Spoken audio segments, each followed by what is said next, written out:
you feel so like it hurts me. Jenna starts her video by thanking people for an outpouring of kind and supportive messages since she revealed that Aaron cheated on her and lied to her. She says she's tired of spending the past year crying every day and having trouble getting out of bed, but having to make videos that weren't really about what was going on in her life. My channel is about me and my life, and as it relates to Scientology, she says, adding that she's tired of putting on a good face.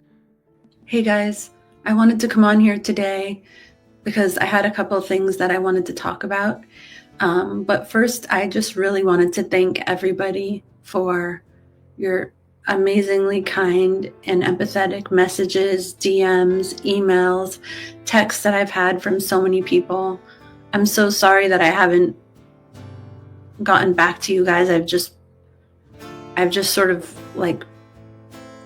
been in shock and trying to process things in my own time. But I just wanted to tell you guys how much your messages have meant to me and helped me not feel alone at all. I've been doing a lot of thinking in the last 24 hours, and I guess one point that I wanted to bring up and make is that the reason why I'm talking about this on my channel and publicly is for two reasons. One is that this is my channel. This is my channel about my life. I don't only talk about Scientology. Everything on my channel goes back to Scientology. I mean, let's face it, what's happening here is two people who were in Scientology, who have YouTube channels that talk about Scientology. Scientology isn't an excuse for anything, but Jenna says Aaron was gaslighting her and screaming at her a lot, and that when it was just the two of them, if she brought up anything that he did wrong, Aaron could bully her and make it seem like it was all her problem. She says Aaron told her it was okay for him to cheat on her and lie to her about it, but when she talks about it in a public forum, he can't get away with that kind of behavior. She insists she's not bullying him. The truth is that I needed the support, and I needed to talk about it, she says. I am tired of spending the last year of my life crying every day and not being able to get out of bed and wanting to make and having to make a video about something that isn't really what's going on in my life right now. My channel isn't about Scientology news updates or what's happening right now in Scientology. My channel is about me and my life, and as it relates to Scientology. My book is my personal story, and my channel represents my personal story. And from everyone who is subscribed to me or who's a member of my channel, I believe that that's what those people are here to see. And that's what it is. I can only be my own authentic self, and that's what I want to do. I'm tired of putting on a good face. This is my channel. I'm going to be myself.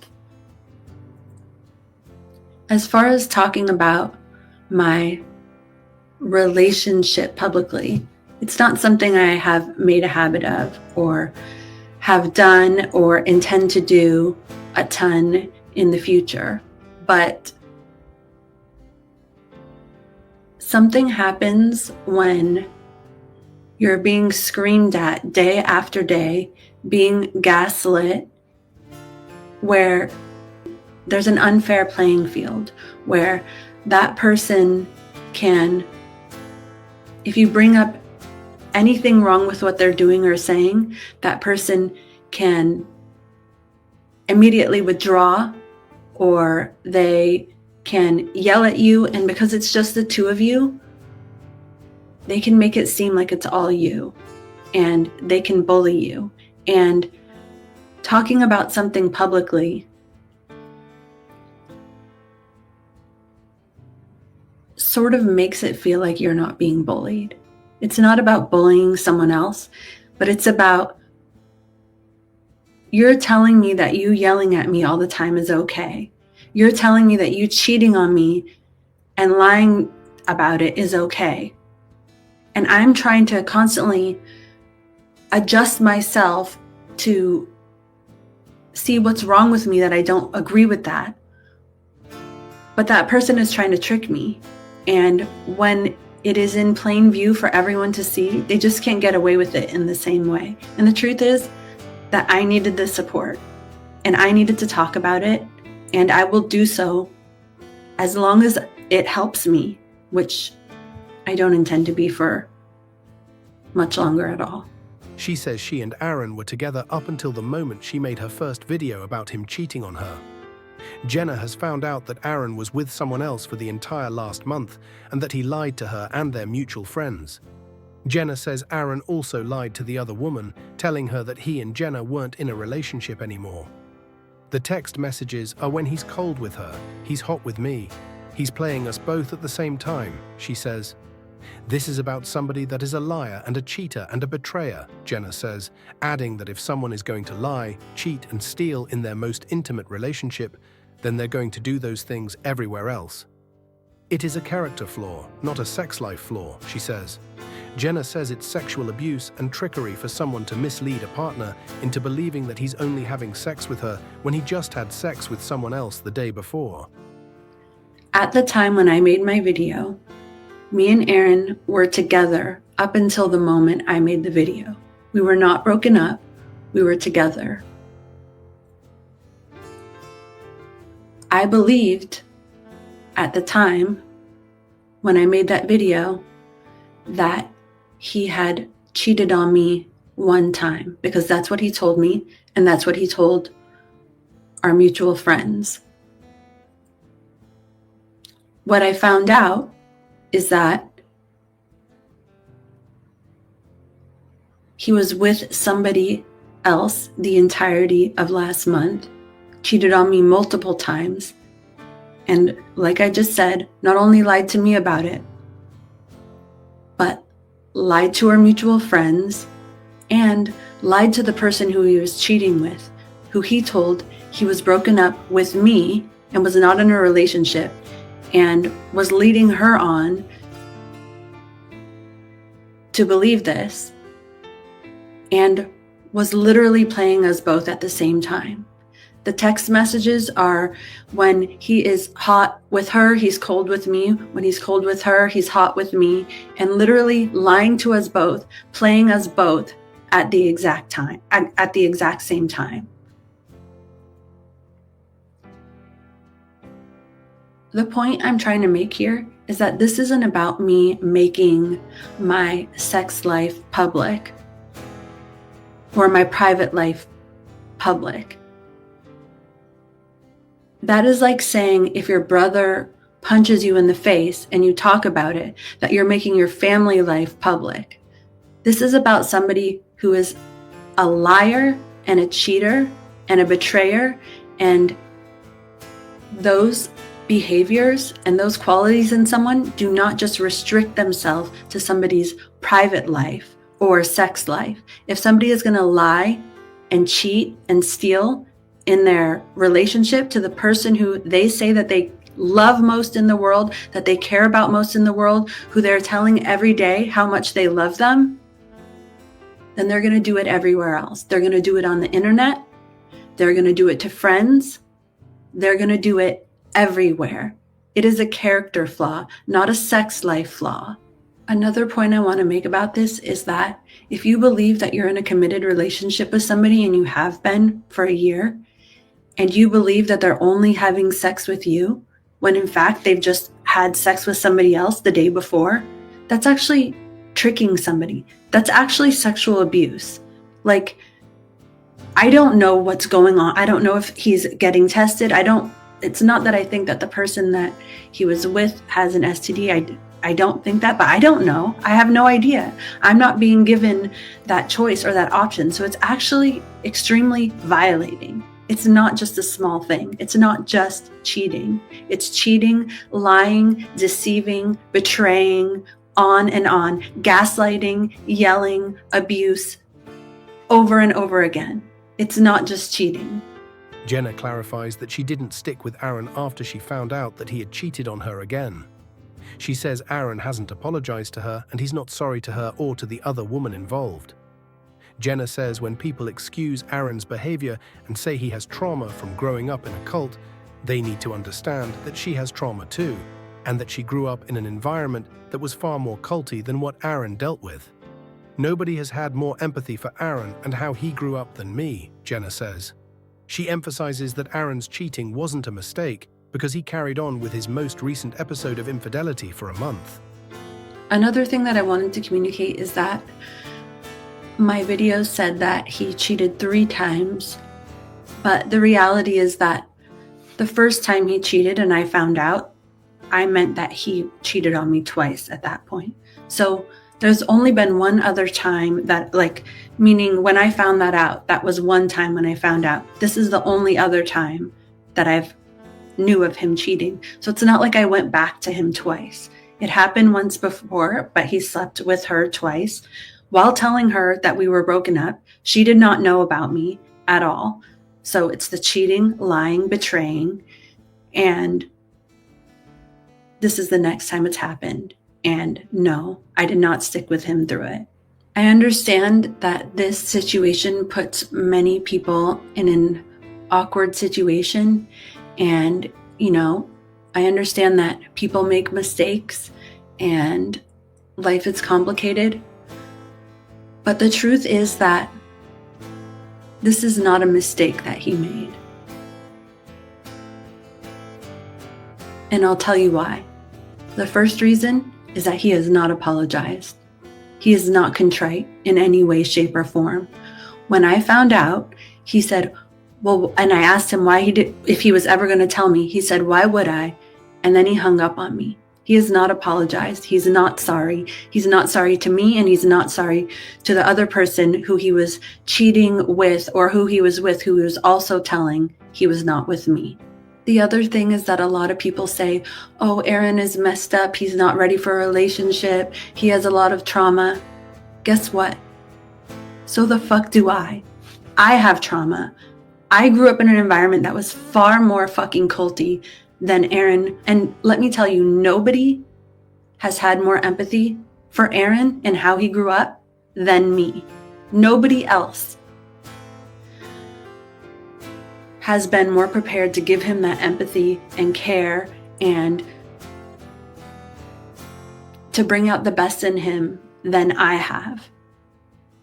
So saying it is a mistake when it's something that he carried on doing for a month, and I realized that nobody knows that. He hasn't apologized for, and using his trauma as an excuse is just not a real thing. I get it. Everybody's entitled to their opinion, people can do what they want. I guess I'm saying this aspect of it because I feel like I need to air how I feel about that when people say that, because it makes me feel better to have put that into words. Jenna says she's seen screenshots of Aaron's comment that they need to focus on the work and that private things should stay private. Jenna says she tried to handle the situation with Aaron privately, but he hung up on her. She says she's an important part of exposing Scientology, and she's every bit as important as Aaron. Jenna reminds people that Aaron takes private things public all the time, and that his stance on this is just another way of gaslighting and controlling the narrative. Jenna says Aaron's assertion that she's been threatening to expose him for 14 months is a disgusting lie. She says over the course of their relationship, she has told him at times that she wasn't going to let something slide, and he has told her that sounds like a threat, and to go do what she's going to do. She says she assured Aaron many times that she wouldn't do a video about him because he was worried about that, and asked her directly. I am the one I'm taking care of right now. I'm not looking after him, she says. I have been sent a few screenshots of Aaron responding to a comment, basically saying that YouTube should be about the work of exposing Scientology, and me responding to a private manner publicly is what's really weird. The thing is that, first of all, Aaron hung up on me. He would not speak with me about this. It's one thing to take something straight to the public when you haven't tried to handle it in private first, but I tried to handle it with him in private, as I have many, many times, only to be screamed at. The thing is that this is part of the work. I am an important part of exposing Scientology.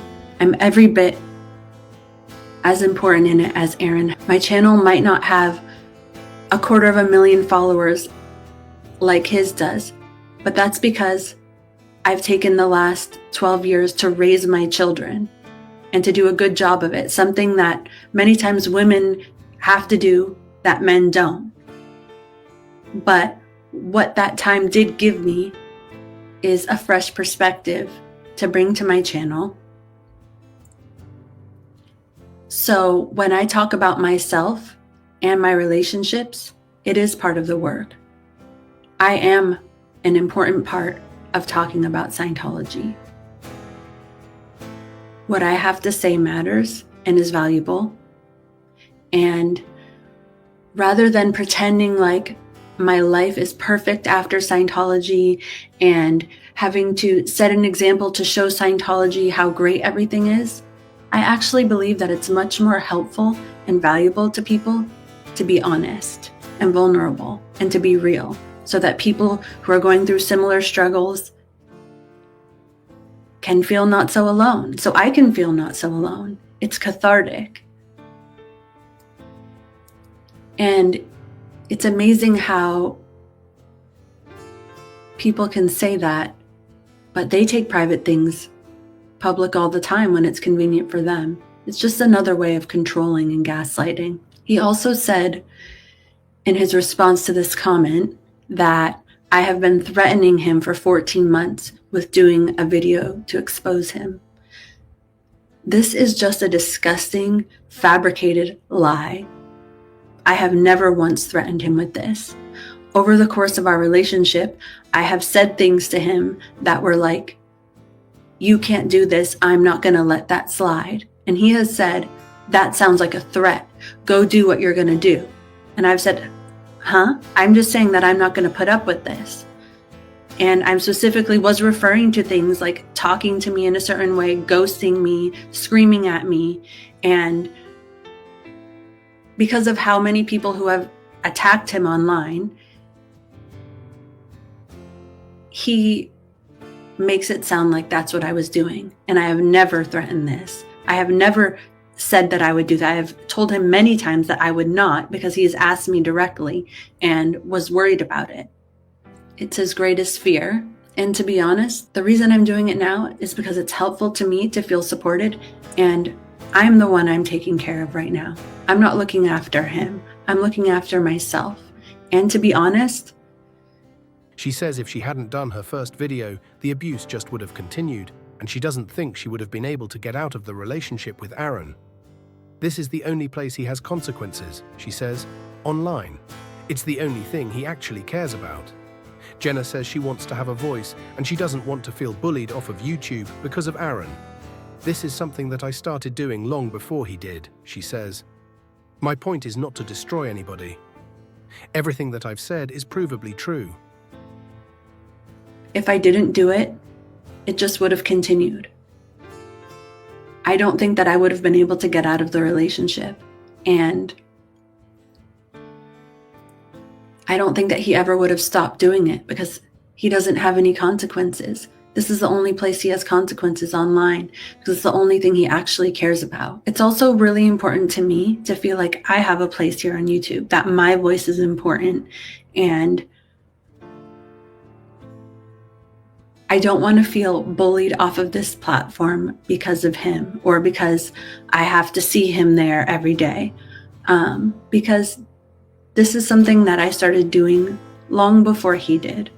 And My voice is important and my voice is valuable. And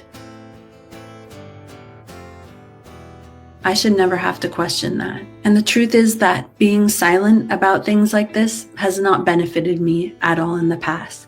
It's led to me shutting down and hiding myself and clamming up and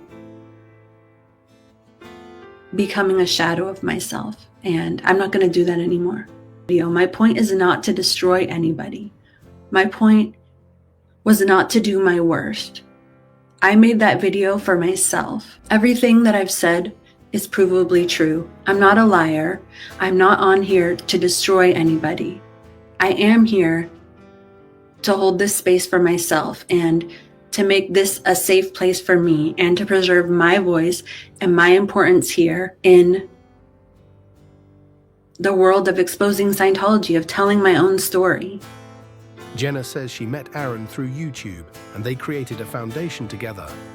It's not putting our private lives public, it's all intertwined, she says, adding that she wouldn't have done her first video about Aaron if she wasn't feeling bullied and shat on every single day. Things are going to get better and she's not going to keep talking about this relationship, but she is going to be real, Jenna says. Aaron liked to refer to Jenna as a small, shy woman, she says. I'm gonna be myself here, she says. And by being in a relationship with Aaron, who I met through YouTube, who we collaborated together, who our mutual friends are on YouTube, we created a foundation together. It's not putting our private lives public. It's all intertwined. I would never have done it if I didn't feel like I was being bullied and shat on every single day by him. If it hadn't brought me to the point of feeling completely incapacitated every day to use my voice to even talk about Scientology. So that's why I did it. That's the only reason. I don't even need to defend myself. And yeah, I'm just very grateful for your support and for being here for me as you guys have been for the entire year. And things are going to get better. I don't want to keep talking about this, but I am going to be real. And I'm not going to just be a small, shy woman, as Aaron liked to refer to me as. I'm going to be my full self here, and I'm going to be honest. All right. That's all for now.